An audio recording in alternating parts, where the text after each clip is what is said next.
എന്താണ് stress urinary incontinence? അതായത് നമ്മൾ സംസാരിക്കുമ്പോഴോ അല്ലെങ്കിൽ ഉറക്കൊന്ന് ചിരിച്ചാൽ അല്ലെങ്കിൽ ഒന്ന് തുമ്മിയാൽ അറിയാതെ മൂത്രം പോവുക. ഒരു 40 വയസ്സ് കഴിഞ്ഞ സ്ത്രീകളിൽ മജോറിറ്റി ആയിട്ട് കണ്ടുവരുന്ന ഒരു പ്രോബ്ലമാണ് ഇത്. അവർ ഈ പ്രോബ്ലം കാരണം പല ഡോക്ടേഴ്സിനെ കൺസൾട്ട് ചെയ്യാറുണ്ട്. അവരെല്ലാം പറയും പ്രായമായി കഴിഞ്ഞാൽ അങ്ങനെയാണ്, മസിൽസ് ലാക്സിറ്റി വരും, അതുകൊണ്ട് നിങ്ങളത് സഹിച്ചോളുക. എൻ്റെ OPയിൽ വരുന്ന മജോറിറ്റി പേഷ്യൻസിനും ഉള്ള കംപ്ലൈൻ്റ് ആണിത്. ഈ സ്ട്രെസ് യൂറിനറി ഇൻകോണ്ടിനൻസിന് ഇപ്പോൾ വളരെ പ്രചാരത്തിലുള്ള ഒരു ട്രീറ്റ്മെന്റ് ആണ് PRP ഇഞ്ചക്ഷൻ. PRP ഇഞ്ചക്ഷൻ എന്നാൽ പേഷ്യന്റിന്റെ തന്നെ ബ്ലഡ് എടുക്കുകയും ആ ബ്ലഡ് ഘടകങ്ങളായി തരംതിരിക്കുകയും ചെയ്യുന്നു.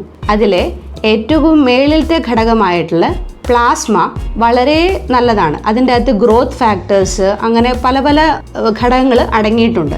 ആ PRP പ്ലാസ്മ നമ്മുടെ വജൈനൽ ഏരിയ, അതായത് മൂത്രനാളി വരുന്ന ഏരിയയിൽ ഇഞ്ചക്ട് ചെയ്ത് കഴിഞ്ഞാൽ അവിടുത്തെ മസിൽസിന് നഷ്ടപ്പെട്ടു പോയ സ്ട്രെങ്തൻ, ലാക്സിറ്റി അതെല്ലാം പ്രിവെന്റ് ചെയ്യാൻ കഴിയും. സർജറി എന്ന് കേട്ടാൽ പേടിച്ചോടുന്ന പല ആൾക്കാർക്കും ഈ PRP ട്രീറ്റ്മെന്റ് ഒരു പുതിയൊരു ഓപ്ഷനാണ്. എല്ലാവർക്കും അത് ട്രൈ ചെയ്യാവുന്ന ഒന്നാണ്. അതിന് വളരെ ചെറിയ മുടക്ക് ആവശ്യമുള്ളൂ. പിന്നെ വേറെ കോംപ്ലിക്കേഷൻസ് എന്തെങ്കിലും വരുമോ എന്ന് ആലോചിച്ചാൽ കൂടി വരില്ല. കാരണം അത് പേഷ്യന്റിന്റെ തന്നെ ബ്ലഡ് ആണ് എടുക്കുന്നത്. ആ ബ്ലഡ് തന്നെയാണ് അവിടെ ഇഞ്ചക്ട് ചെയ്യുന്നത്. ഈ PRP ഇഞ്ചക്ഷന് ശേഷം ലേസർ ട്രീറ്റ്മെന്റ് കൂടി ചെയ്യുകയാണെങ്കിൽ ഒരു നല്ല ശതമാനം ആൾക്കാർക്കും ഈ സ്ട്രെസ് യൂറിനറി ഇൻകോണ്ടിനൻസിന് നല്ല മാറ്റം ശ്രമിക്കുന്നതാണ്. ഇനി അഥവാ ഇത് ഒരു 2-3 സെഷൻ ട്രൈ ചെയ്തിട്ട് ഫെയിലിയർ ആവുകയാണെങ്കിൽ വേറൊരു ഓപ്ഷനാണ് സർജറി. പകുതി ആൾക്കാർക്കും ഇതിനെപ്പറ്റി യാതൊരു അവയർനെസ്സും ഇല്ലാത്തതുകൊണ്ടാണ് എല്ലാ സ്ത്രീകളും ഇതിങ്ങനെ സഹിച്ച് കൊണ്ട് നടക്കുന്നത്.